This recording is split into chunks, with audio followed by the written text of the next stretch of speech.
Let's return to This Week in America. Here's your host, Rick Bratton.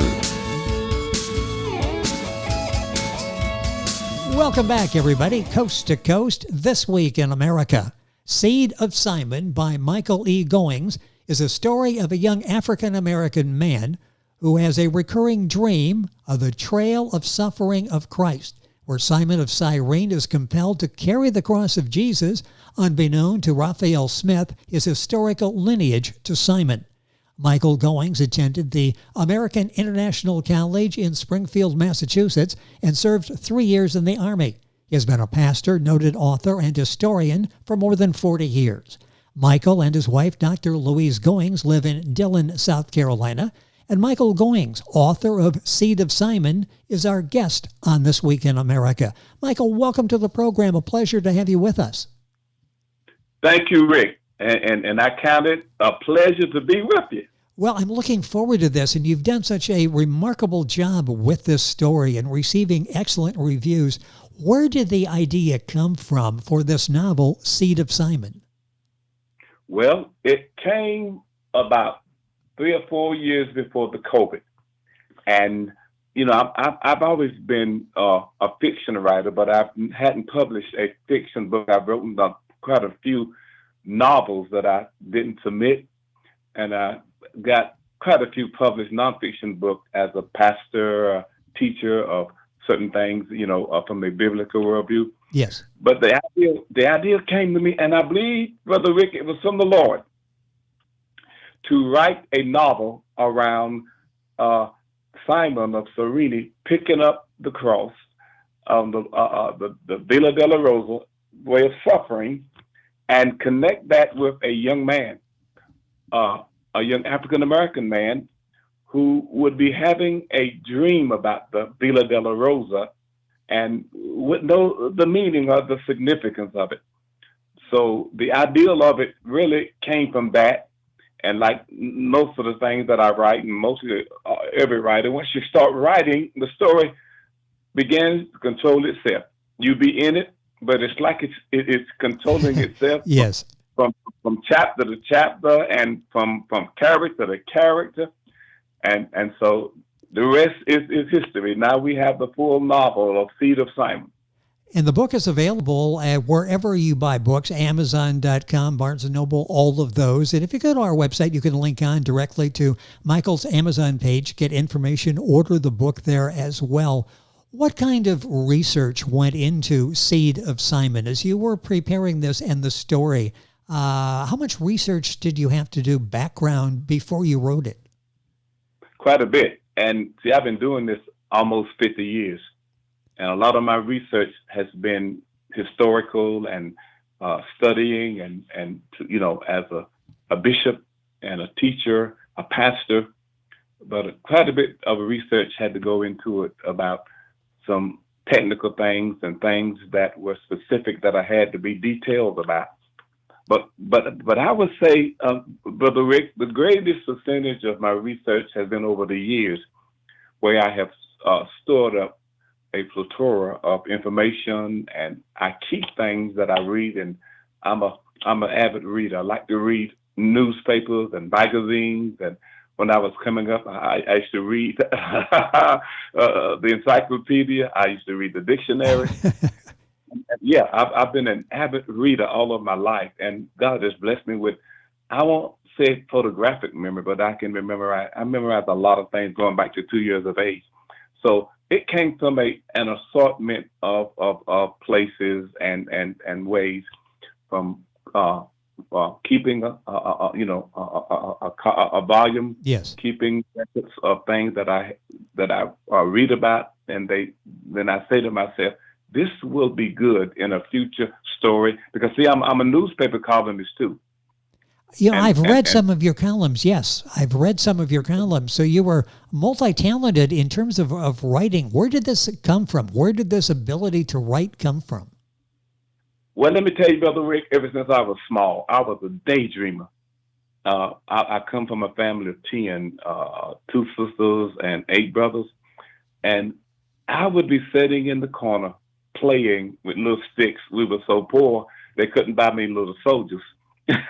So I would have matches, and then I would have break little straw off as opposing armies fighting one another, and I was living it in my mind.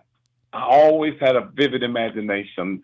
I was so vivid in my imagination that when I was coming up picking cotton, I come up in the cotton picking days and Jim Crow days, and my mama would holler at me because I'd be counting the birds and watching the cars passing by and the bees, and I'd be daydreaming about a story of the little men flying on the birds and the bees and the cars and all of that.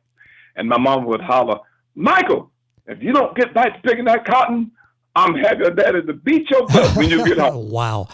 Yeah, and so I would start back picking, but I would still go back to daydreaming. I'm going to tell you something what happened when I was coming up in school from second grade through even the 12th grade. I would always doodle on my paper. Oh, yes. You'd have yes. paper, and children would know, my other friends and students, peers would know which paper was mine because I would be doodling little images of monsters and men and different things, and they would know. They would say, "This got to be Michael Goings' paper right here," because I can tell. They would kind of laugh at me. Look at all this doodling on this paper. But I learned later that was an outlet to my creativity. It's amazing. You talk about what you see and this vivid picture that you have in your mind as you're living with the stick soldiers and in that world that you created. That carries over as an adult into Seed of Simon. One of the reviews talks about that the picture you create is so vivid and clear, you actually feel that you are there. Did you have that as you were writing the story? I'm sure it played out in your mind. Talk about that process. Did it feel like you were actually there as the story was unfolding? Oh, you got it. Absolutely. I not only was the writer, but I became captive as a reader. Yes. As it unfolded, I couldn't help myself. I was writing. There was two people. I was writing, but yet in the story. I wasn't the main character, an antagonist, a protagonist, anything like that, but I was there watching. I was there watching when Simon picked up that cross, and all throughout the story as Rafael Smith goes through his different stages and phases in the story. I'm right there. I'm right there watching, but yet writing, watching and writing, yes. And fascinated and captivated, intrigued by it. Well, and you will be too as a reader. The book is Seed of Simon by Michael E. Goings, Goings. The book is available at Amazon, Barnes & Noble, all of the usual places. Link on our website, thisweekinamerica.us. Talk a little bit of sort of a brief description of the book and why this is such an important message, so important that you made this, as I understand, your first published novel. Give us an overview of the message, the storyline in Seed of Simon. Well, the storyline and the plot is that God selects a young African-American man, and he gives him an ability, a gift. It's a gift from God. And then it takes you through the different phases of him finding out about he has this gift. And it first begins with the healing of Mr. George Clements. And he gave blood, unbeknown to him. And Rafael, as they call him, had never gotten sick in his life. He didn't understand why. But his mama told him he had never been sick. And so he decided to give blood. And he gave blood. And Mr. George Clement was dying from an unoperable, uncurable cancer. And mysteriously, miraculously, he was healed, completely healed. They'd given him about, I think, from 6 weeks to a couple of months to live, and they could prolong his life through a blood transfusion. But when he got the transfusion, he was immediately healed from every trace of the cancer. And the oncologists and the doctors and everybody who was assigned to his case was completely befuddled and dumbfounded. And they didn't know how it happened. And so what they did, they knew that nothing they gave him, the radiation, and all of that, chemotherapy, they know that didn't do it. the medicine and the techniques they were using didn't have an effect. And so they discovered somebody's blood had some enzymes and proteins in it that brought about this immediate and miraculous healing. I guess I'm laying the foundation of how it starts. Well, And finish that thought. And let me finish. And they checked all the people who gave blood, and they kept a sample of the blood donors, and they found out that it was this young man named Rafael Smith was the one whose blood actually possessed the enzymes and the proteins to bring about that miraculous and supernatural healing. And so it starts. And then Simon Raphael is hounded by big pharmaceutical companies and others who have interest in, I guess, what you would call $1 million blood. May say $1 trillion blood, because they wanted to merchandise his blood because it healed. And so what happens is that they came after him, and the Lord, in his sovereignty, connected him with two people. You know, a Jewish Messianic guy who had turned to the Lord as a Messianic Christian, a doctor, a professor, and one of his friends that was the head of his security team named Carlos Rodriguez. And so they team up together, and they go through the whole plot and storyline with Raphael. And there was this young lady he meets called Rachel, and she is a reporter. Oh yeah, she's a reporter, and she finds out about it, and she is, I guess, the female protagonist in the story. And so they go through different adventures and different things throughout the book. Some things become renowned, worldwide renowned about what happens through their adventures of Raphael and Dr. David and Carlos, as they travel in different parts of the world and certain parts of America. One interesting thing is that they came on Halloween night. They found out about some children having been kidnapped, and they were able to trace them down. And with the children, they was getting ready to sacrifice the children on All Saints night, Halloween night, and different scenes like that in it that seizes the attention of the reader, and it goes from one scene to another like that. Raphael and his partners go throughout different places, performing healings and miracles, even to a children's hospital, within the children's hospital. And all of the children in this hospital that were suffering from a particular disease, cancer, were healed. And so it really goes through that way. And in the end, they found out that the Lord, they discover that there are other people around the world that the Lord is giving certain types of gifts. As it says, he'll pour out his spirit upon all flesh, and your sons and daughters shall prophesy. So, bringing the summation to it, they found out that Raphael is not the only one who has a particular gift. And David, the Jewish doctor and professor, is the one who helps Raphael to find out that he is an actual descendant of Simon of Cyrene. And the way he became a descendant was through one of Simon's two sons, Alexander and Rufus. And their descendants were brought to America way back in the days of slavery, and didn't know that Raphael didn't know who his descendants were, but they discovered that way back in the time of slavery, some of his descendants came to America, and they passed that gene on down from Simon of Cyrene, because when he picked up the cross, the blood of Jesus penetrated Simon's DNA and altered it. But they didn't have the technology back then to discover what had happened. Yes. And it wasn't meant for them to know, because it was meant for this age, for the for the time we're living in now to be centered in his descendant, Rafael Smith.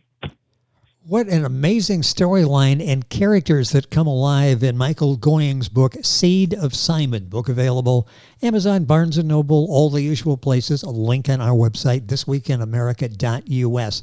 The book has suspense. It's a captivating read. It's an intriguing read. It things come upon us that we were not expecting. Tell me a little bit about writing that way. Did it just happen, or did you lay out some of these twists and turns and building the suspense in the storyline? Because you've done a masterful job in telling that. Was this an outline, or just somebody assisting you along the way as you're telling the story? Both.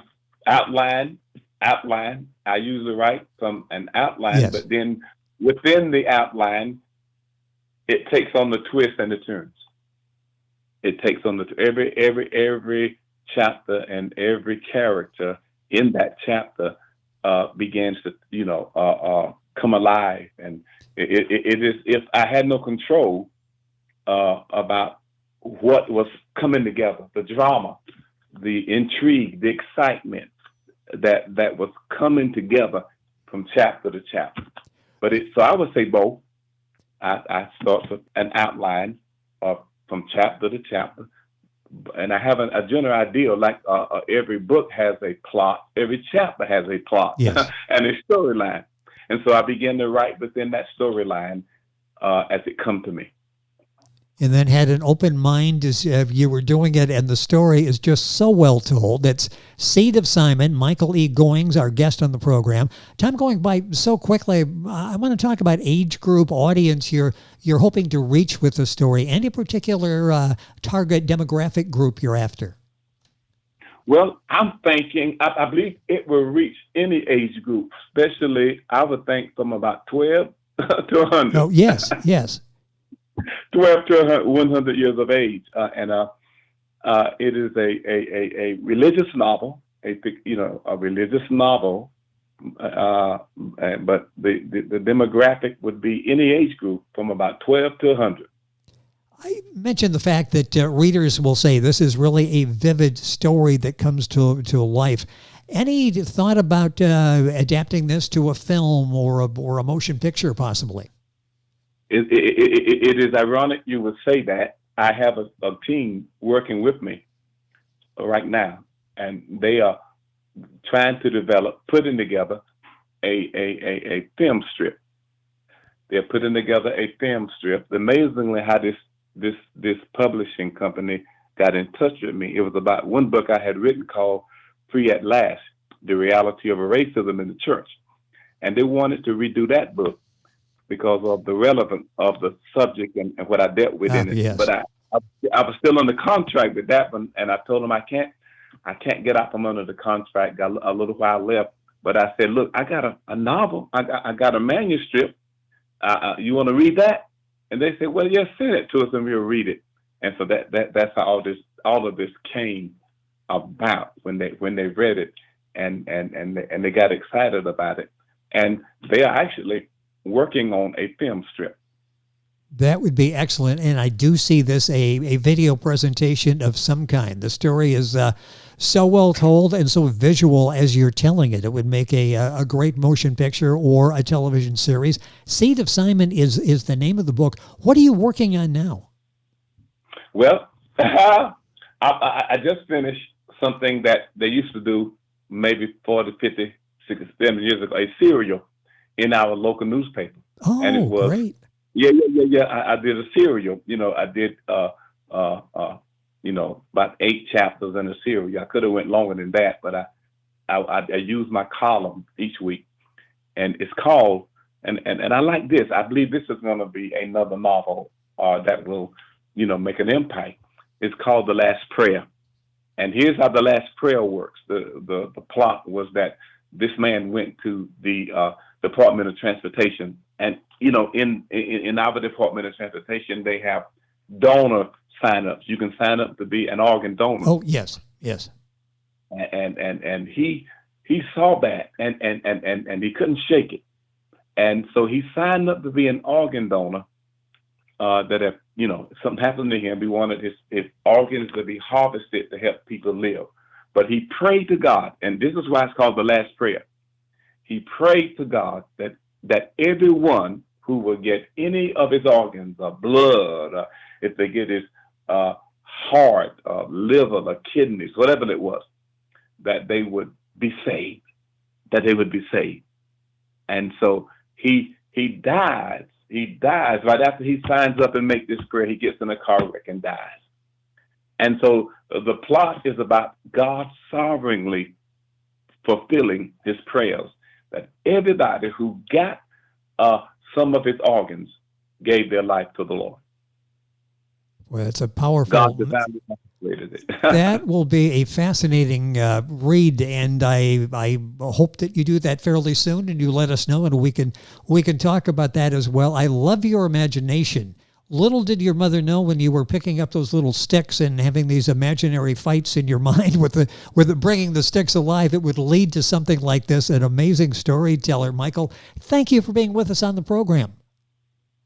Thank you, Rick. And you keep up the good work that you're doing. You as well. You're touching a lot of people with your message and your entertaining storytelling. And this book in particular, Seed of Simon by Michael Goings. The book is available at Amazon, Barnes & Noble, the usual places. I thank GlassLink Solutions for arranging our conversation with Michael on the program today. And, of course, if you go to our website, thisweekinamerica.us, you'll find a link there, the Amazon link for Michael. Go there directly, get information on the book, and purchase it there as well. You're listening to This Week in America, and we're back on today's program right after these messages. This Week in America is online. You can visit our website, thisweekinamerica.us. Scott Pinkerton, associate producer of This Week in America. Jay Anderson, segment producer. Ben Watson, webmaster. Otto Bechet, director of engineering and TV production. This Week in America produced and is a trademark of Blue Funk Broadcasting, LLC. For information on all of our guests and to listen to this week's show, our website again at thisweekinamerica.us. And I'm Sean Bratton, executive producer of This Week in America.